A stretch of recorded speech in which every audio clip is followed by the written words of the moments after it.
the period of an oscillation is the time taken for one complete oscillation. Now, here I have the oscillating object. What is one complete oscillation? The equilibrium position, upper extreme, back to the equilibrium position, lower extreme, and back to the equilibrium position. This is one complete oscillation. The time taken for one complete oscillation is called the period of oscillation. And we generally represent the period by the uppercase T. Do not use the lowercase t for period. Period, the uppercase T of a simple harmonic motion, is the time taken for one complete oscillation. And what is frequency? Frequency is the number of oscillations per second. How many times the object moves up and down. Can you make a guess? How many times is this object moving up and down a second? Well, you can actually measure it. Well, this is about 3 times a second. It oscillates 3 times a second. Means the frequency is 3 per second. 3 oscillations per second. So frequency represented by the lowercase f is the number of oscillations per second, and it is measured in a unit called Hertz, Hz. What does Hertz stand for? It stands for per second, number per second. All right. Period T and frequency f are related. Can you give me a relation between period and frequency? I just told you that the frequency of this oscillation is 3 Hertz. It oscillates 3 complete oscillations per second. Alright, if it does 3 oscillations per second, what is the time taken for one oscillation? Well, if it does 3 oscillations in 1 second, the time taken for one oscillation will be 1/3 of a second. If it does 5 oscillations in 1 second, the time taken for one oscillation will be 1/5 of a second. Is that right? Okay, now tell me, what is the relation between period and the frequency? One is the reciprocal of the other, or we will have f equal to 1 over t, or t equal to 1 over f. If the period is 2 seconds, if it takes 2 seconds for an object to complete one vibration, then it will only complete half a vibration in 1 second. You see that? If period is 2, the frequency is 1/2. If the frequency is 5, the period is 1/5. You see, one of them is the reciprocal of the other. Frequency is 1 over the period. Alright, let's now go back and get a couple of more important relations. Do you remember the angular frequency omega? What's the definition of angular frequency omega? Omega is theta over t. This is how we define it. Rate at which the angular displacement changes. So omega equal to theta over t. Now tell me, when this t is 1 period, what will be the value of this angle? When the time is 1 period. Now 1 period means, now what is the meaning of 1 period? This is the equilibrium position. Now, when it goes from the equilibrium to the upper extreme, the angle increases from 0 to pi by 2. Now, When it now comes back to the equilibrium position, the angle increases from pi by 2 to pi. And now it goes to the lower extreme, angle increases to 3 pi by 2, comes back to the equilibrium position, the angle is 2 pi.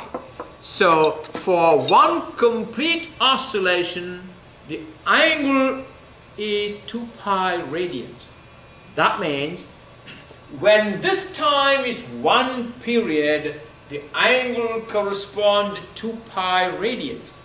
Therefore, if I replace this angle theta by 2 pi radians, this time will become 1 period. So, what is the value of theta for one complete oscillation? We already answered that. Theta equal to 2 pi for one complete oscillation. Therefore, when theta equal to 2 pi, the time taken for the angle to complete 2 pi radians is called 1 period. So when t equal to uppercase T, if this theta is 2 pi, then this time t will be the period t. Therefore, look at that very important, all-important relationship. Omega equal to 2 pi divided by the period. The angular frequency omega is 2 pi divided by the period. You cannot forget this relation. We will be using it as we go on several times. Alright?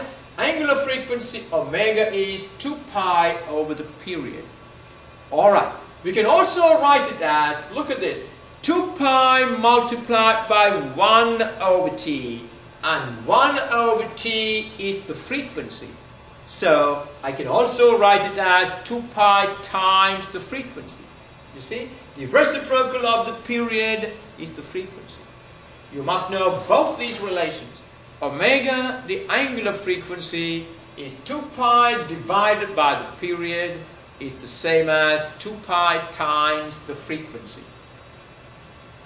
Alright, now tell me, what is the cause of acceleration of an oscillating object?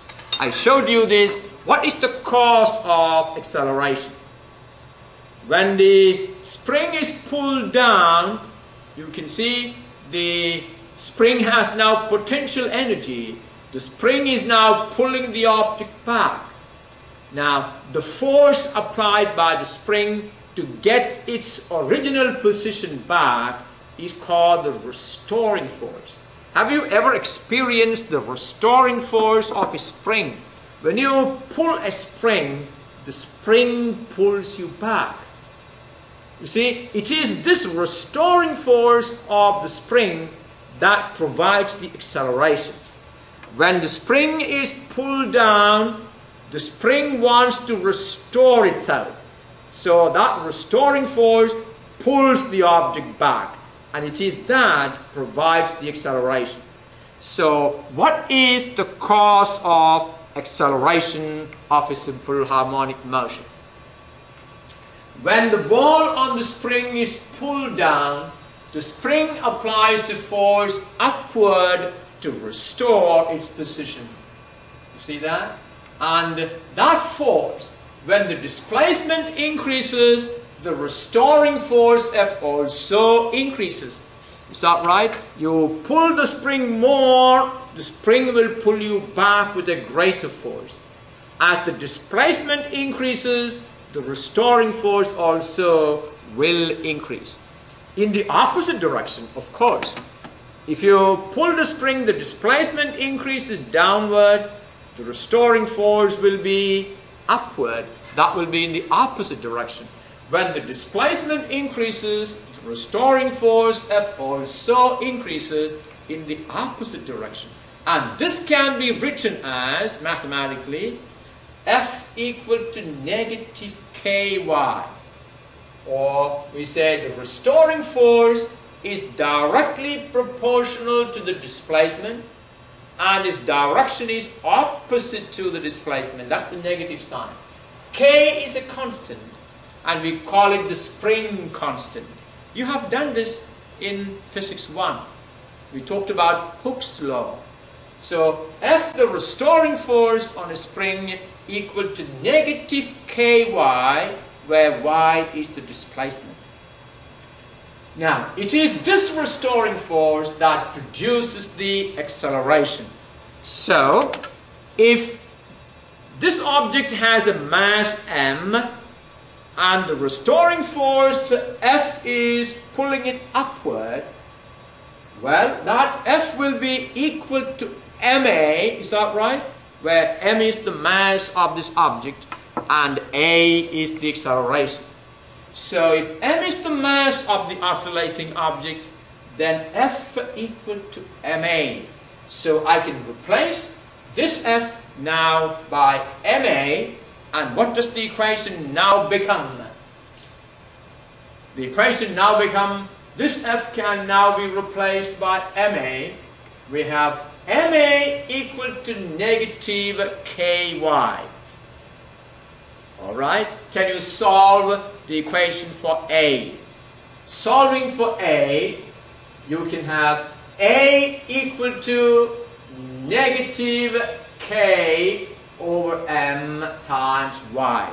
But at the moment, do you remember, I pulled down this step too rapidly. I wanted to ask you, but I hope you haven't read it yet.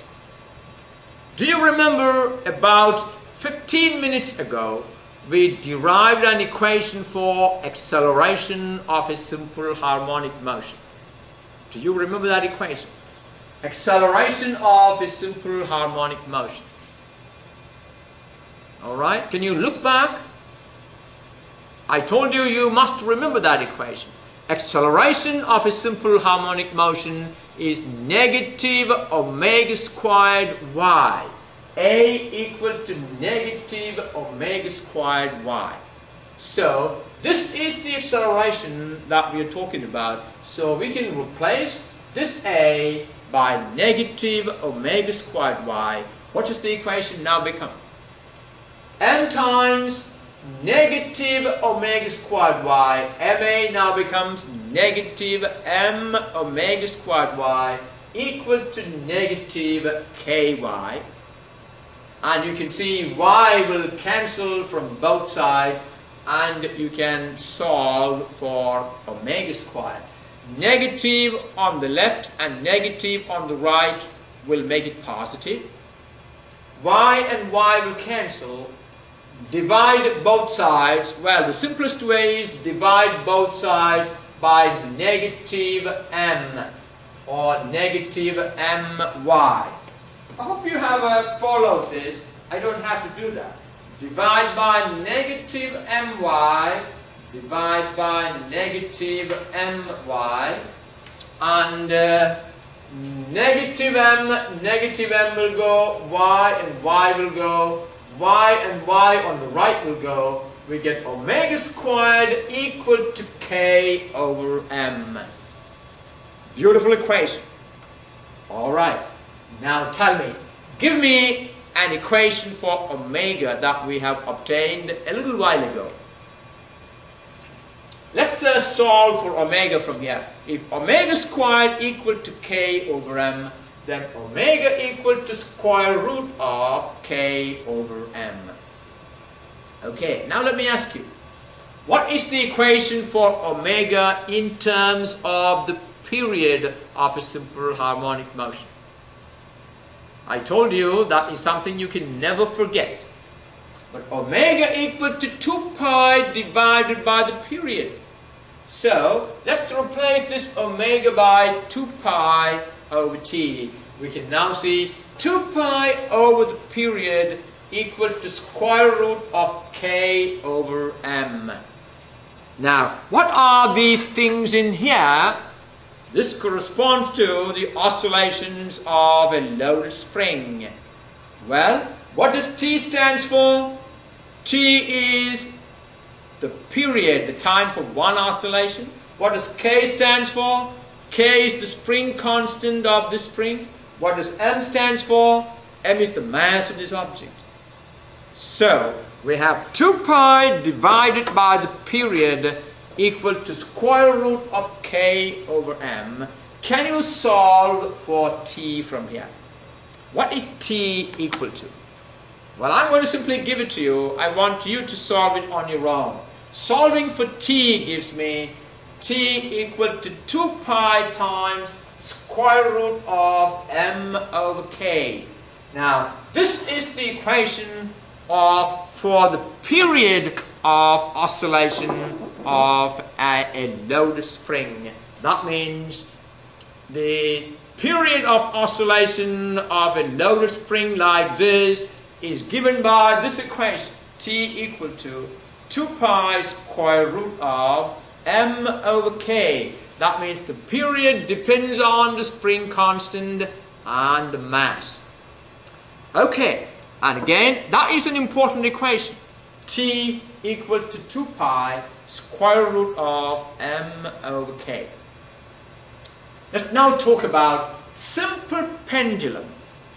A simple pendulum. Have you seen a simple pendulum? What is a simple pendulum? A simple pendulum is something like this. Can you see this here? A mass suspended by means of a string. If I pull the mass to one side and leave, you see what happens. The mass oscillates. And this oscillation is also simple harmonic. And this is called a simple pendulum. In fact, I don't know whether many of you remember, in the olden days, clocks used to run on a simple pendulum, oscillations of a pendulum. It was very widely used. The electronic age has actually taken away that beautiful pendulum clock. Well, anyway, the oscillation of a simple pendulum is a good example of a simple harmonic motion. A pendulum consists of a hanging mass from a string attached to a support at point O. There is the support and a string hanging from the point O, and the mass is attached to one end. A represents the equilibrium position. Now, this is the equilibrium position of the mass. The length of the string is L. When the bob, you see this mass is called the pendulum bob. When the pendulum bob is pulled to one position, what happens? When I pull it to the side and leave it,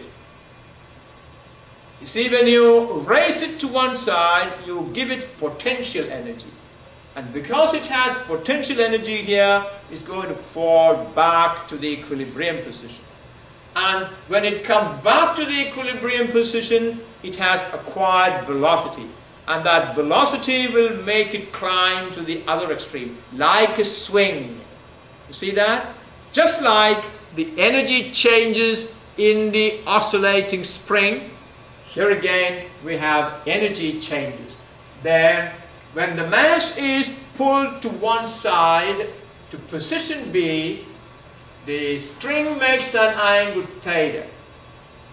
Now, just like the spring has a restoring force pulling the object mass, pulling the mass back to the equilibrium position, here again there is a restoring force, which is the component of the weight pulling it back to the equilibrium position. All right. If m is the mass of the bob, its weight mg acts vertically down. Is that right? If m is the mass of this bob, its weight mg will be acting vertically down. Now, this weight has two components. mg cos theta, well, this is the tension on the string. Now, the component of the weight mg cos theta in this direction balances the tension on the string. There you are. Now, this angle will be the same as that angle theta. So, this is the weight, the component of that weight in this direction will be mg cos theta. This is mg cos theta, which balances the tension on the string. And the component of the weight mg sine theta, look at this component, mg sine theta. What is the function of that? That is the restoring force. That is the force pulling the pendulum bob back to the equilibrium position.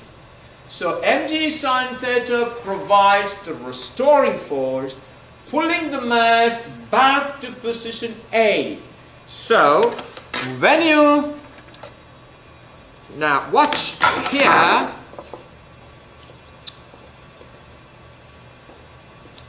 when you pull the mass to one side, what happened? There is a force pulling this mass back to the equilibrium position there. That's why it comes back. So this mg sine theta is that restoring force. And this produces an acceleration. It makes the bob accelerate towards the equilibrium position, so that when it reaches the equilibrium position, it will have a maximum velocity. And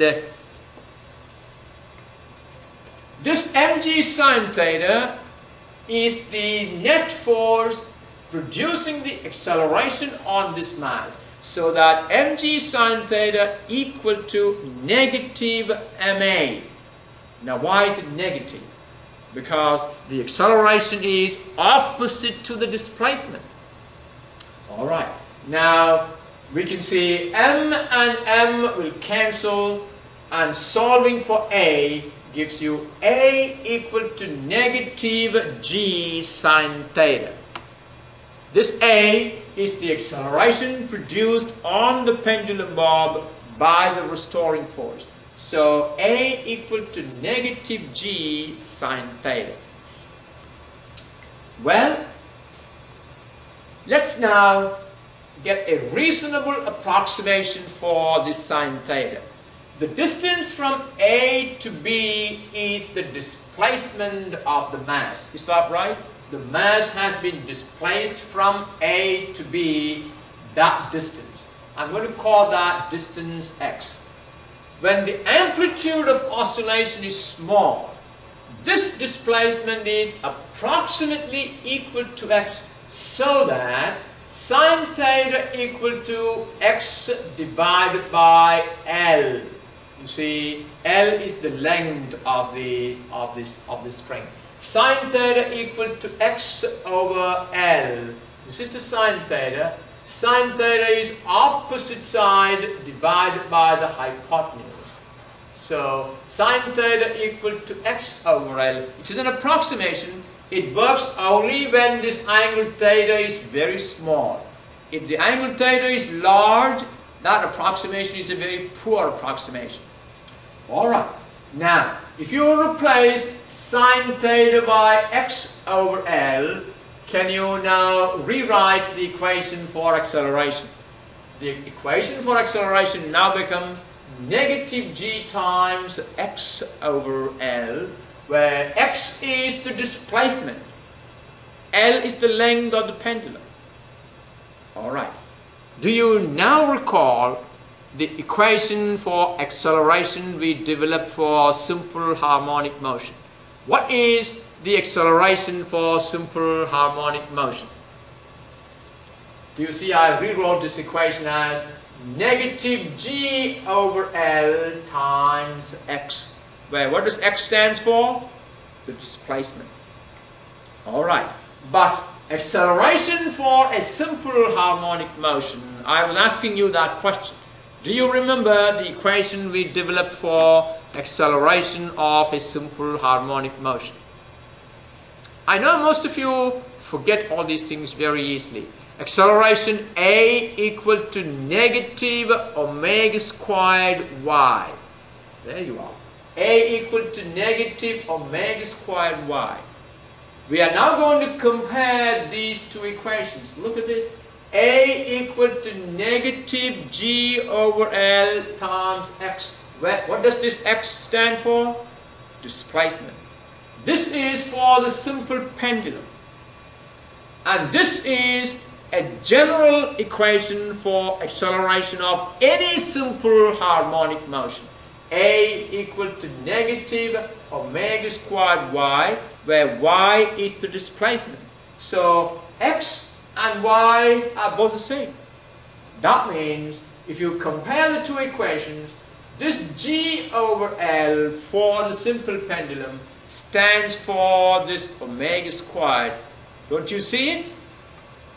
Alright, comparing these two equations, we have omega squared equal to G over L.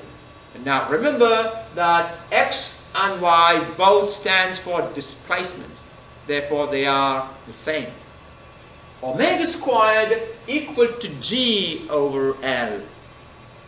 Do you recall what omega is? Can you write omega in terms of the period? Yes. Omega is 2 pi divided by t. Omega squared is 4 pi squared divided by t squared. Alright? Can you solve for t from there?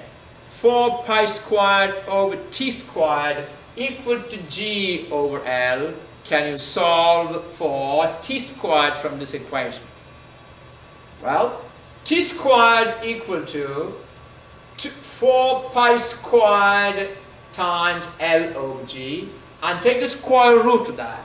T equal to 2 pi square root L over G, and this is the equation for the period of a simple pendulum. So I want you to now go back and tell me what is the period of oscillation of a loaded spring that we developed. Well, we developed an equation for the oscillation of a loaded spring. What is the equation for the period of oscillation of a loaded spring? Is T is 2 pi square root m over k. Alright, look at the period of oscillation of a simple pendulum. T equal to 2 pi square root L over G. They are similar, is that right? Alright, you must be familiar with these equations. Let's now talk about another type of pendulum called the physical pendulum. What is a physical pendulum? Now, look at a meter rule I have. If I drill a hole in a meter rule and suspend it, allow it to hang from that hole, there, this is the equilibrium position of the ruler. If I now pull the ruler to one side, look at this, and leave, the ruler will oscillate about the mean position. This is called a physical pendulum. Alright, let's talk about this. A meter ruler of mass m suspended from a rigid support at A, there you are, is a physical pendulum. Now this is where the ruler is suspended. It is free to oscillate at that point. And this is the center of the ruler, the center of gravity. You know that the center of gravity is the point at which the weight of an object is acting? Alright, the center of gravity of the ruler is G. And the distance of the point of suspension, well, let's go back and look at this again. This is the point of suspension. Let me find a hole in the ruler. And, well, this is my point A. And if the center of gravity is over here, the distance measured from the point of suspension to the center of gravity, we are going to call that by the uppercase D. So what does uppercase D stands for? The uppercase D stands for distance from the point of suspension to the center of gravity of the meter ruler. point A is at a distance d from the center of gravity of the ruler. If the ruler is now pulled to one side and released, it will oscillate in simple harmonic motion. At any given time, the ruler makes an angle theta with the original position. This is the original position. At any given time, the ruler can be somewhere here, making an angle theta with the original position or the vertical. Alright? Now, this is the distance d. This is the center of gravity of the ruler. Okay? At this position, the weight of the ruler mg acts vertically down. You see, the weight of the ruler will be acting at the center of gravity, will be vertically down. This is the distance d. The weight mg of the ruler is acting vertically down. Alright? This weight produces a torque. I hope you'll remember the concept of torque. You see, when the ruler is displaced, it has a weight mg. And what does that weight do? Weight wants to rotate this ruler. You see, rotation is produced by a torque. So this weight now produces a torque about this axis so that the ruler rotates. So the rotation of the ruler is produced by a torque. And I hope you understand, you remember this. Tau, the Greek letter tau, represents the torque. So the weight produces the torque tau about this pivot position such that tau equal to negative mgd sine theta. Do you understand this equation? Now, if you remember what we did in Physics 1, torque of a force about an axis is the force multiplied by the distance. Look at the perpendicular distance. It is this distance. And if this angle is theta, this distance is d, this distance will be d sine theta. Let me draw that for you. Now, this distance is d sine theta. And now, the torque produced by this force about this point will be this force multiplied by that distance. You see, this distance, which is d sine theta, and this torque is a clockwise torque, which is negative. That's why we say tau equal to negative mg d sine theta, and that is the torque produced to make the ruler rotate back. Alright, but again, you have to recall a number of results we did in Physics 1. Tau equal to I alpha. In the same way as in linear motion, F equal to ma. In rotation, tau equal to I alpha. So we're going to replace this tau by this I alpha. Here I is the moment of inertia of the ruler about the pivot point, and alpha is the angular acceleration. Is that right? I is the moment of inertia of the ruler about this axis, and alpha is the angular acceleration. Therefore, replacing this tau by I alpha, look at the equation we generated. I alpha equal to negative mg d sine theta. Alright, let's take this equation and talk about it further. Solving for that, let's solve for alpha from here. Alpha stands for the angular acceleration. You see, in the two previous cases, we solved for linear acceleration. But in this case, the acceleration is angular acceleration. Acceleration is negative mgd divided by I times sine theta. Well, I'm going to do a small approximation. When the angular displacement theta is very small, sine theta is actually the same as theta. Have you ever seen that? If the angle is very small, but remember, measured in radians. If the angle is very small, like 0.02 of a radian, sine of 0.02 radian is the same as 0.02. You see? Sine theta is approximately equal to theta when that theta is very small. So I'm going to replace this sine theta by theta, and what will be the angular acceleration equal to? Alpha equal to, alpha stands for what? Angular acceleration is negative mgd over I times theta, where theta is the angular displacement. Alpha is the angular acceleration, theta is the angular displacement. Now, this is the equation for this physical pendulum. Now, can we now compare this with the equation for the simple harmonic motion we developed earlier? Do you remember that equation?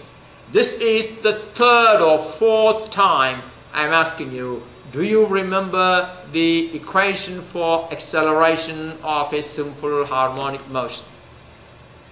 I don't think many of you remembers. It is A equal to negative omega squared y. Look at this. Acceleration, displacement. Let's go back to this equation here. Acceleration, displacement. So this equation and this equation are the same. The oscillations of a physical pendulum is a simple harmonic oscillation. The acceleration is proportional to displacement and is directed opposite to it. Just the same as this. Now, can you compare these two equations? Yes. We can now say omega squared equal to mgd divided by I, where m is the mass of the ruler, g of course is acceleration due to gravity, a constant, d is the distance of the point of suspension from the center of gravity, and I is the moment of inertia of this ruler about an axis through the point of suspension. Alright, now you know omega. Omega is 2 pi over t, and omega squared is 4 pi squared over t squared equal to mgd over I. Let's solve for t from here. Solving for t, I get t equal to 2 pi square root I over mgd. And this is the equation for the oscillation of a physical pendulum. Alright, we have now 3 important equations we developed.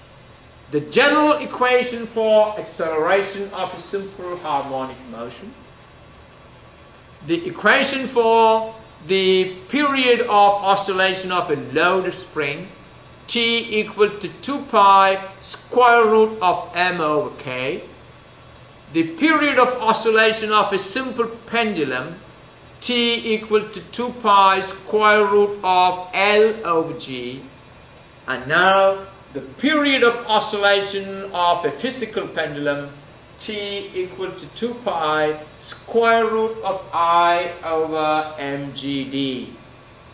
Alright, we will in the next lesson be using all these to solve problems. Let's now talk about energy of simple harmonic motion. You see, the simple harmonic motion is made possible by the changes in energy from potential to kinetic to potential and so on, So we must have a fair idea of how these energy changes take place. When a spring is compressed or stretched by a distance y, the work done is stored as potential energy of the spring. Is that right? When a spring is either stretched or compressed by a distance y, the work done is stored as potential energy. Do you remember the equation for potential energy of a stretched spring? We did that in Physics 1. U equal to 1/2 k y squared, where y is the displacement. You see? So, when a spring is compressed or stretched by a distance y, the work done is given by W equal to 1/2 k y squared. This is the equation we developed in Physics 1 using the method of calculus. Okay, k is the spring constant and y is the displacement. Okay, this work done is a measure of the potential energy U of the spring. So what is the potential energy of a stretched spring? The potential energy U of a stretched spring is U equal to 1/2 k y squared, where k is the spring constant and y is the amount of stretch or the amount of compression. If v is the velocity of the mass at that instant, then the mass will have a kinetic energy given by k equal to 1/2 mv squared.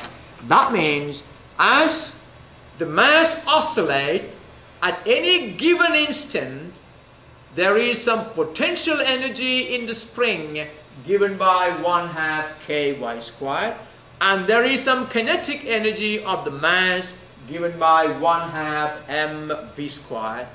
So what is the total energy of the system at any given instant? The total energy is the sum of the potential energy and the kinetic energy. So I can write E, the total energy is U plus K, which is 1/2 ky squared plus 1/2 mv squared. Now we are going to take some specific positions and talk about this. All right, let's do that over here. At the two extreme positions, what is the velocity of the mass? You see, at the two extreme positions, the mass will be momentarily at rest. The velocity will be 0. That means at those two positions, the energy will be purely potential. There will be no kinetic energy. At this time, its displacement is maximum. Is that right? When the mass is at the upper extreme, the displacement is maximum. In other words, this y will be equal to a. What do you call the maximum displacement? There's a name for that. It's called the amplitude. So when the mass is at the upper extreme, its velocity will be 0 and its displacement y will be equal to a. Therefore, what will be the energy at that time? There, its kinetic energy will be 0. At the upper extreme, the kinetic energy is 0. The potential energy, look at this. This will be 0 because V is 0. The potential energy will be 1/2 K. In place of Y, I will use A because at that time, the value of y will be the amplitude, will be 1/2 k a squared. The potential energy U equal to 1/2 k a squared. I hope you can read that in the recording. And K, the kinetic energy, equal to 0 at the upper extreme. The total energy at this time, therefore, is 1/2 k a squared plus 0 because the velocity is 0. And so, the total energy at the upper extreme is 1/2 k a squared. How about the total energy at the lower extreme? will also be 1/2 k a squared. Although the potential energy and kinetic energy keep changing, the sum of these two always remain a constant. The law of conservation of energy tells you that energy can change from one form to another, but the total energy remains a constant. So, if this is the total energy at any given time, this total energy must be equal to this total energy when it is at the upper extreme or at the lower extreme. Therefore, the total energy of oscillation at any given time can be represented by this, equal to 1/2 k a squared. Alright, so if I ask you, what is the energy of oscillation, or what is the energy of a simple harmonic oscillation, you must tell me immediately E equal to 1/2 k a squared. Alright. When does the oscillating object have the maximum velocity? We talked about it. The object has the maximum velocity at the equilibrium position. As it goes towards both extremes, the velocity decreases, becomes 0, and then increases to get the maximum velocity at the equilibrium position. So at the equilibrium position, all the potential energy is lost. What is the potential energy at the equilibrium position? There is no potential energy because the spring is not stretched or compressed. At the equilibrium position, there is no potential energy. All the energy is kinetic. So look at this. At the equilibrium, kinetic energy is 1/2 mv max squared. Look at the way I wrote velocity. The velocity at the equilibrium has the maximum value, so I wrote v sub max. Kinetic energy is 1/2 mv max squared. Potential energy is 0.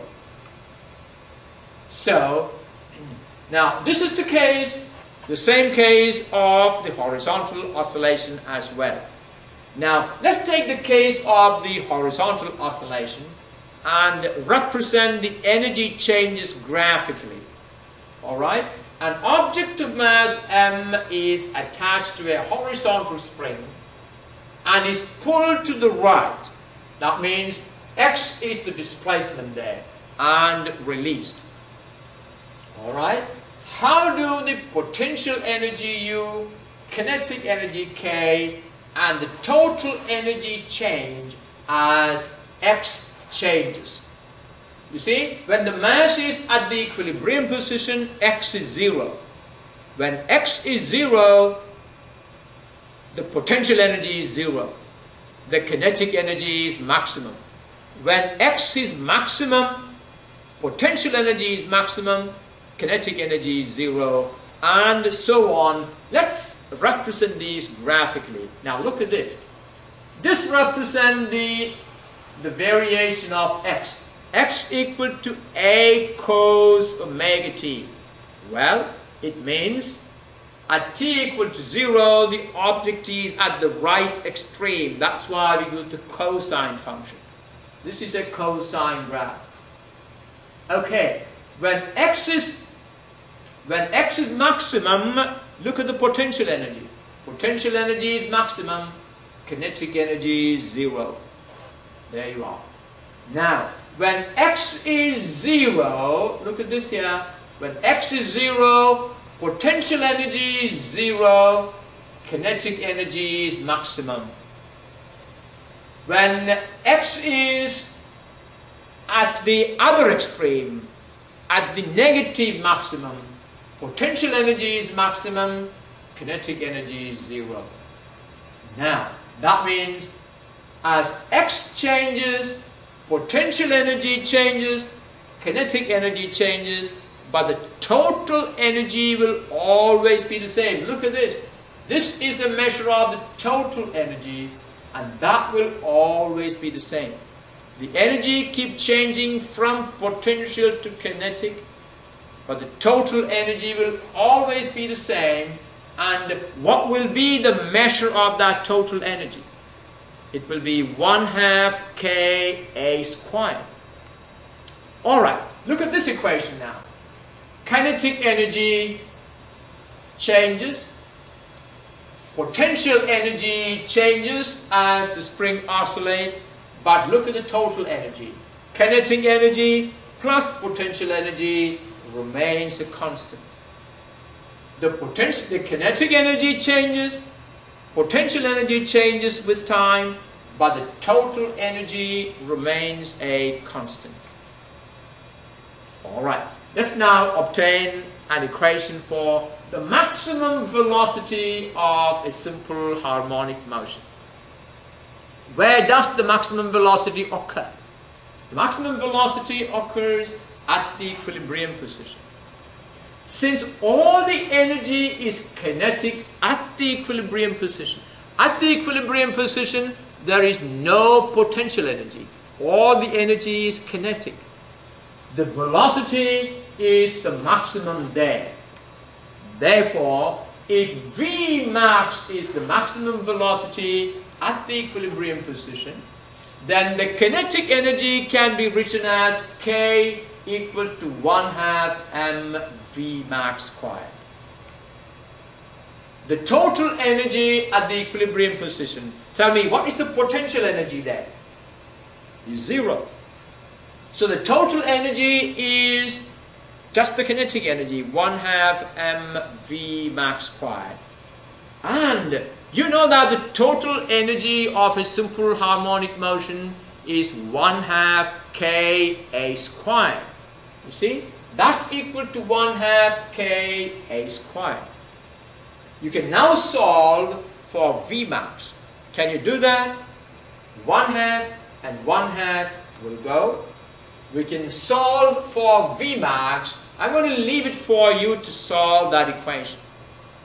You see, 1/2 mVmax squared equal to 1/2 Ka squared. And therefore, Vmax equal to square root of K over m times A. Now, I don't think you will like me asking a question now. Some time ago, well, towards the beginning of this lesson, that was quite a while ago, over an hour ago, we obtained an equation for omega. Square root of K over m. Now, please go back and refer. It will be there. Square root of K over m is the same as omega. Alright, so replacing square root K over m by omega, we get Vmax, the maximum velocity is omega A. That's a very important equation. Alright, now I think we have spent a lot of time on the first part of this lesson. This lesson 1, this lesson I'm going to call lesson 1.1a.